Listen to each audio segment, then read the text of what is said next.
如果你而家聽緊呢段聲音，我諗你先做一樣嘢，放低你手上嘅嘢，同我認真聽埋落去。因為接落嚟呢個故事呢，唔係想嚇你，亦都唔係想證明世上有冇鬼，而係想問你一條問題。如果一個人死咗，但係佢生前做過嘅事咧，仲一直影響緊活人，咁真正恐怖嘅究竟係鬼定係人？如果你準備好，我哋開始。我而家要講嘅呢個故事，你可以當佢係兩個唔同嘅經歷，但對我嚟講，其實呢係同一條線一路拖住我，由聽故事拖到親身企喺猛鬼單位門口嗰一刻。講之前，我先講清楚一樣嘢呢，我唔係一開始就信鬼嘅人，但我更加唔係嗰啲乜都可以一句心理作用就打發走嘅人。因為有啲畫面你一日見過就一世都唔會忘。故事要由1984年5月8日講起。嗰一日，一個本來好普通嘅公屋單位突然之間變成血腥現場。葉小文退役警員呢4個字本身就夠令人背脊發涼。嗰日佢持刀上門入到屋企，幾分鐘之內3個人倒地。警方之後話單位入邊血溅四壁，你可以想象到唔係一灘血，係牆係地係家私邊角全部都有血痕。最恐怖唔係死咗人，係刀口太乾淨，妹妹雪硬，頸部幾乎被斬斷，當場死亡。姐姐雪絲送院途中不治，母親手筋被斬斷，喺血入邊爬住求生。而葉少文做完呢一切之後冇跑狗，佢拎住把刀慢慢行出單位，慢慢行落樓，地上一路滴血。如果你企喺嗰條走廊度，你會聽到乜？唔係尖叫，係血滴落地嘅聲，一下一下。呢單兇案之後，新聞慢慢靜落嚟，但個單位開始變得唔同。轉租過，住客一個接一個搬走，冇人住得夠1個月。原因大家心照不宣。凌晨3點，高踭鞋聲由樓梯或者升降機傳嚟，喺靜到連風聲都冇嘅走廊度，你會聽到扣扣扣，一步一步慢慢行，行到事發單位門口，而聲音就停。你企喺黑暗入邊，會突然發現你連呼吸都唔敢大聲。我第一次聽到呢個傳聞嘅時候，只係當都市傳說。直到有一日，我喺網上電台聽到個訪問，一個前住客講翻佢住喺呢個單位嘅經歷。我一聽佢把聲，成個人即刻起雞皮，因為嗰把聲好似我一個朋友，我即刻打電話俾佢確認。佢話係啊，嗰個就係我。嗰一刻我真係有一種奇怪嘅興奮，唔係開心，係嗰種我終於揾到入口嘅感覺。我個朋友係住咗30年嘅老街坊，佢直接帶我行到去嗰個單位門口。第一次企喺現場，我好清楚記得個畫面。走廊好長啊，燈光偏黃，而嗰個單位喺盡頭呢永遠都比其他地方暗嘅。門呢係黑色嘅，唔係舊，係刻意彩黑。我企喺門前，明明未入屋，但已經覺得入面好似有人企緊喺度。我朋友同我講，10幾年前佢同姐姐就住喺入邊，而靈異事件係日常。電視自己轉台，半夜有聲音喺屋企行，但係屋企得佢2個。最恐怖嘅係佢姐姐聽電台嗰晚佢姐姐坐喺床邊聽緊靈異節目，突然聽到一個聽眾打電話上去講鬼故，橫聲一出，佢成個人硬晒，因為嗰把聲同佢自己一模一樣，語氣、節奏、停頓位全中。而嗰個女人講緊嘅，正正就係佢哋喺觀龍樓遇過嘅事，一啲外人唔可能知道嘅細節。之後佢哋重聽翻錄音，全家人都話呢個係佢把聲，但唔係佢講嘢嗰種感覺，好似有人呢用緊佢個殼。而最令我唔舒服嘅畫面係我朋友細個成日見到嘅一幕。佢話單位唯一一個窗正對住後邊嘅山坡，夜晚有時會見到一個紅衣女人坐喺山坡上邊，唔喐唔講嘢，有幾次仲向佢哋招手。我親身企過喺嗰個山坡旁邊，我可以肯定嘅，正常人唔可能坐到嗰個位，一失足係直插落去。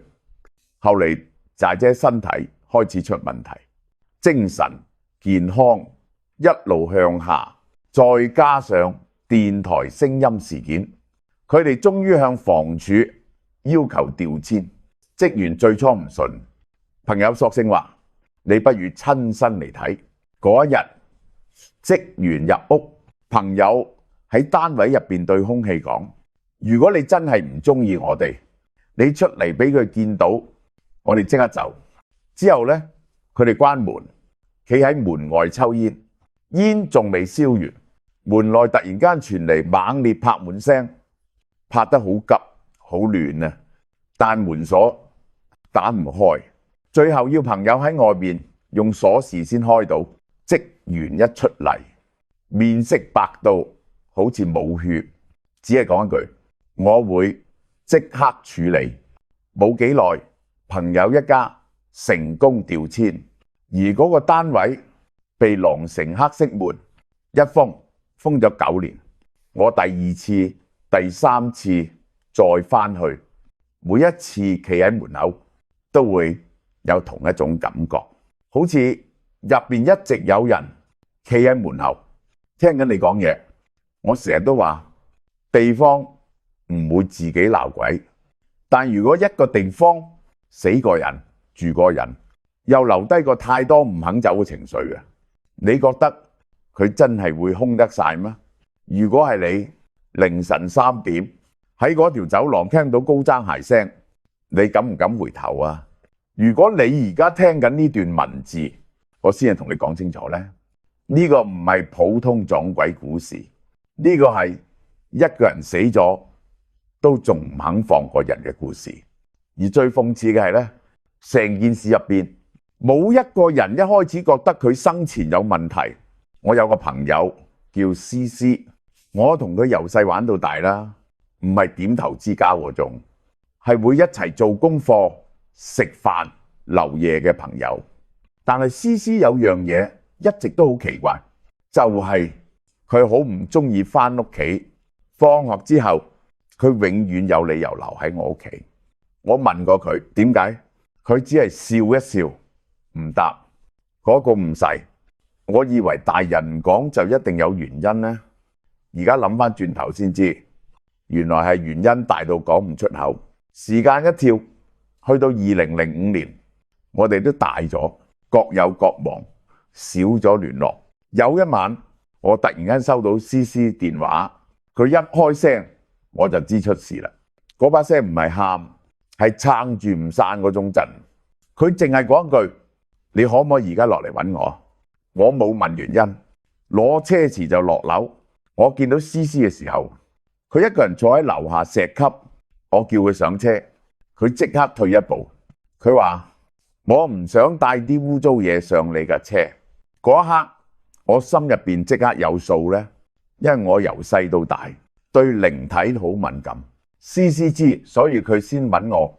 佢同我講發生咩事。佢外公上個星期過咗身，出殯之後每一晚夜半就有嘢壓住佢，唔係夢，唔係半醒半神，係清醒到可以感覺溫度，冰冷嘅手，老人家嘅觸感，撥開佢雙腳，每一次4至5分鐘。有一晚咧仲發生幾次，連續5晚。我聽到呢度，老實講個腦已經唔想再分析啦，只係覺得呢啲嘢聽都唔應該聽。我試過幫佢感應，結果乜都感應唔到。嗰下我都有啲動搖，問咗一句好蠢嘅說話，會唔會係心理作用？詩詩望住我，好冷靜咁講，唔係，我好清醒。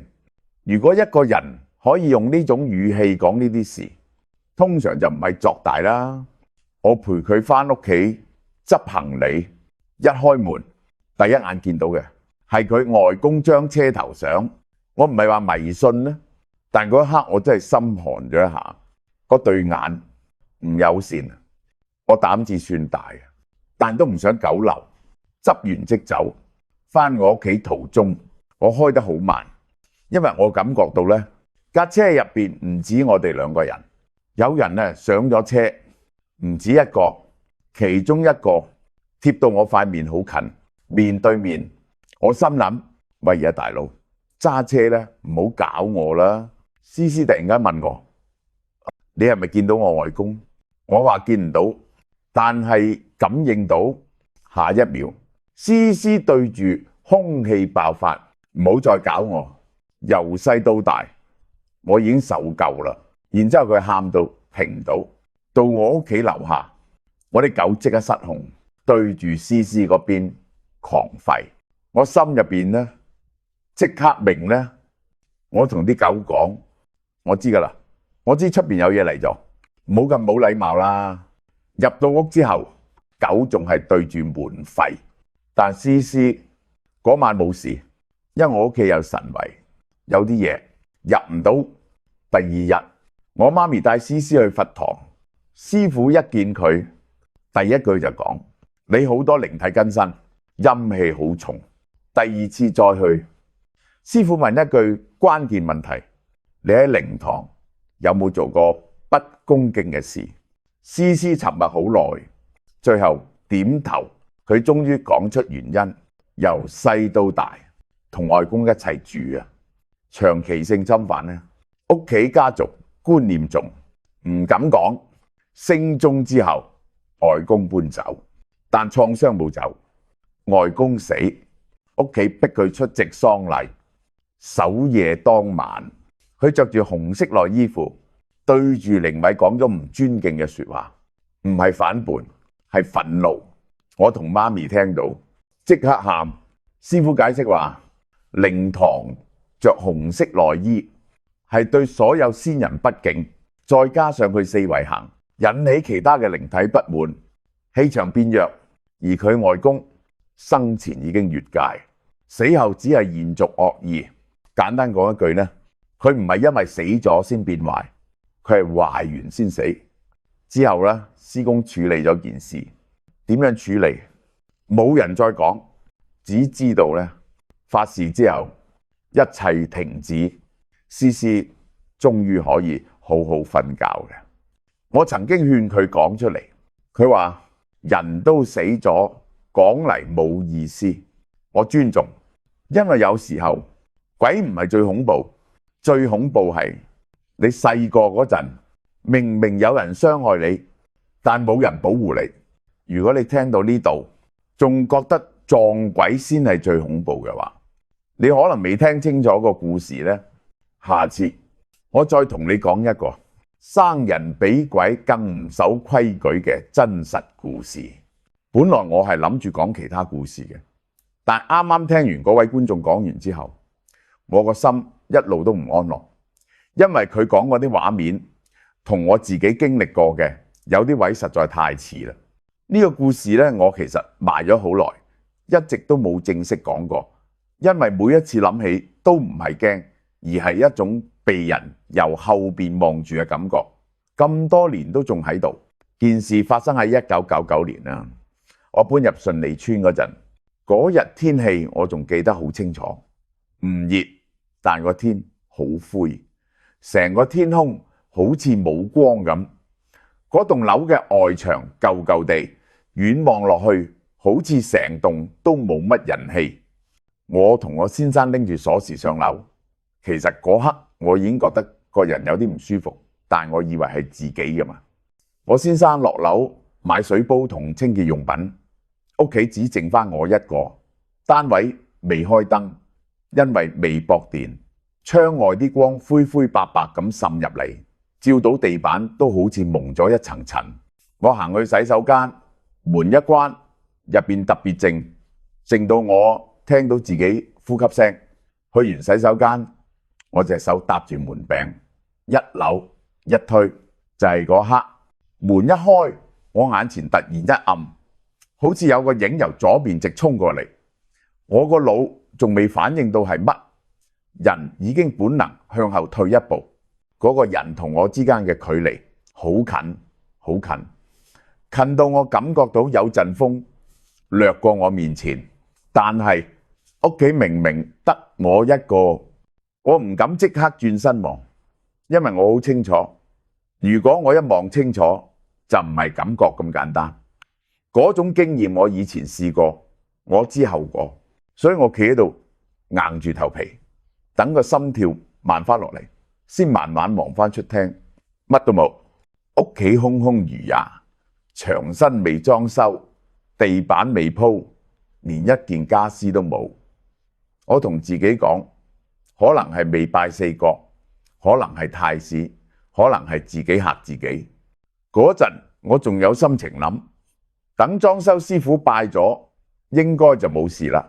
但我唔知，原來嗰一下已經係第一個提醒。搬入去之後，頭嗰幾晚我瞓得好差，唔係發噩夢，而係一種瞓唔實嘅感覺。每次一合埋眼，就好似有人企喺床邊，但係一張開眼又乜都冇。我先生瞓得好熟，呼吸聲好均勻，屋企靜到連雪櫃聲都冇。最令我介意嘅係房頂，順利村啲房唔會封到頂，中間一定留個空位用嚟通氣。白日睇冇乜嘢，但夜晚一關燈，嗰個黑色嘅空位就好似一個洞，深到你睇唔到底。我每一晚都覺得有嘢喺嗰度，唔係成個人，係一個頭。我唔係正面見到，而係眼尾嗰種感覺，好似你明明冇望嗰邊，但你知道嗰邊有對眼，慢慢靜靜咁望住你。佢唔喐唔出聲，甚至唔帶惡意，就咁望。每一晚我同我先生講，佢話我諗多咗，話我未習慣新屋。我冇再出聲，因為我知，就算我講到口水乾，佢都唔會明。直到嗰一晚我先生唔喺香港，我同我仔兩個人瞓。我記得好清楚，嗰日特別靜，連遠處車聲都聽唔到。凌晨過咗12點，我仲未瞓着，個人好清醒，清醒到我知道自己唔係發夢。突然間我聽到走廊有聲，唔係腳步聲，係喊聲，好遠好細，但好清楚。一把女人聲拖住喊，好似有人捉住佢條命咁，唔俾佢停。聲音由走廊一頭慢慢移動過嚟，經過我門口嗰陣，我成個人凍住，連呼吸都唔敢大聲。個聲音喺我門口停咗一陣，即係一陣，我可以肯定。然後又慢慢拉走，去到走廊另一頭，再翻轉頭，來回一次、兩次、三次，時間長到我開始懷疑係咪其實已經過咗好耐。但我唔敢望鐘，我個仔喺我隔離用被遮住個頭，細細聲同我講，佢都聽到。嗰層樓嗰晚冇人翻屋企，冇電視聲，冇沖涼聲，冇開門聲，謝有喊聲，好似專登留翻俾我哋聽。我嗰刻第一次有一個好清楚嘅念頭，依間屋唔係淨係有啲嘢，而係有人喺度住緊。嗰晚之後，我開始知道一樣嘢，有啲聲音一旦你聽清楚咗，就冇可能再當佢不存在。之後嗰幾日，我成個人都好似俾人抽走咗一半精神。日頭翻工，我會突然之間發呆，個腦唔受控制咁諗翻嗰條走廊。夜晚一翻到屋企，我第一件事唔係換衫，而係企喺門口聽一陣，聽屋入邊有冇聲，但係每一次都好靜，靜到好似乜都冇發生過。但正正因為咁，我先更加唔安樂，因為我知道如果佢真係想避我係聽唔到任何嘢嘅。嗰個頭開始變得清楚，以前只係眼尾感覺到有嘢望住我，但慢慢地我開始分得出佢望我嘅角度，有時係由上而下，好似企喺床邊，有時係平時，好似同我一樣瞓喺床上。最恐怖嘅一次係我突然感覺到佢好近，好近，近到我覺得如果我一轉頭就會同佢貼住塊面。我試過用被蒙住個頭，試過開住燈瞓，試過播收音機，播到好大聲，但冇用，因為嗰種被望住嘅感覺唔係用眼睛，而係用皮膚、用背脊、用心口去感受。有一晚我半夜醒咗，發現我先生冇喺床上，我個心即刻沉落去。我慢慢坐起身，聽到廳嗰邊有聲，好似有人低聲講嘢。我行出房門，見到我先生企喺廳中間，冇開燈，背對住我。我叫佢，佢冇應。我再叫佢一次，佢先慢慢轉過頭。嗰一刻，我見到佢對眼唔係空洞，而係一種好奇怪嘅專注，好似佢啱啱聽完一段好重要嘅對話。我問佢，你做咩？佢答我一句，佢話我唔使驚。我即刻全身起晒雞皮疙瘩，問佢邊個？佢望咗我一眼，好似有啲不耐煩，又好似覺得我打斷咗佢，然後話你唔好理啦，你又睇唔到。之後佢轉身返房瞓，好似乜事都冇發生過。但係我嗰晚企喺原地好耐好耐，唔敢喐，因為我好清楚佢唔係發夢。病情開始惡化得好快，由瘦到面色灰，再到夜晚成日出汗。我有時半夜醒嚟，發現佢張眉係濕晒嘅，但佢本人卻凍到發抖。最奇怪嘅係，每一次佢入醫院，我返到屋企就覺得屋入邊輕咗，唔係乾淨，係輕，好似少咗一樣嘢。但係只要佢一返嚟，嗰種壓迫感就即刻返晒嚟，仲重過之前。我開始懷疑嗰個喺屋企嘅人呢，其實唔係黐住間屋，而係黐住佢。有一次我放假留喺屋企，見到我先生坐喺床上對住個空位講嘢，我聽唔清佢講乜，只聽到斷斷續續嘅普通話。佢講得好慢，好似怕對方聽唔明。我企喺門口唔敢出聲，然之後我聽到第二把聲，好細好低好近，近到好似貼住佢耳邊。我聽唔明講乜，但我好清楚一樣嘢，嗰把聲係女人。我忍唔住叫佢個名，佢好似嚇咗一跳，轉頭望住我，好唔高興咁問我，你做咩偷聽？我問佢同邊個講嘢，佢指住床邊一個位置，話佢咪喺度咯。嗰個位置乜都冇，但我嗰刻真係感覺到有人坐喺度，床褥微微凹咗落去。冇幾耐之後，佢走咗。佢走嗰日，屋企特別靜，靜到好似連空氣都停咗流動。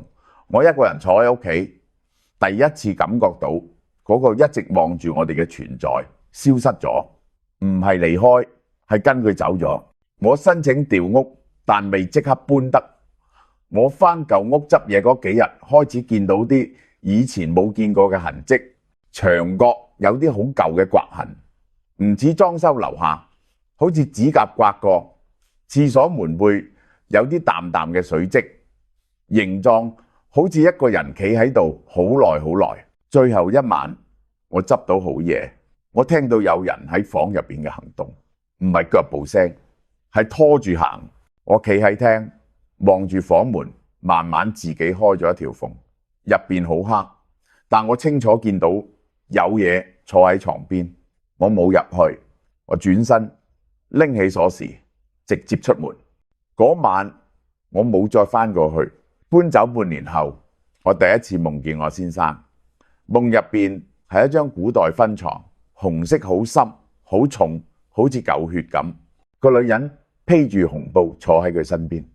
我先生望住我，話叫我開心啲，話佢而家唔孤單。個女人想掀開塊布，佢即刻入指佢。我醒咗，全身都濕晒。13年，我只發過呢一個夢。我唔知嗰個女人係乜，亦都唔敢再追究。但有時夜深，我都會諗，如果有啲相遇真係前世注定嘅話，咁我哋呢啲人係咪只係啱啱好住咗入佢哋嘅故事入邊？而故事完咗，我哋就要走，但係有啲目光會留低。故事講到呢度，我唔想幫你落任何結論，因為有啲事你聽完之後只會喺心入邊慢慢發酵。如果你對呢個故事有自己嘅睇法，或者你曾經有類似嘅經歷，歡迎你喺留言區留下建設性嘅分享。唔需要獵奇，唔需要比較邊個更恐怖，只要真實。如果你覺得呢類故事值得被認真對待，記得 like 呢條片，因為你嘅一個 like 可以令更多人聽到佢哋本來唔敢講嘅故事。而如果你唔想錯過下一個生人比鬼仲唔守規矩嘅真實經歷，記得訂閱我哋嘅頻道。夜深人靜嘅時候，我哋再見。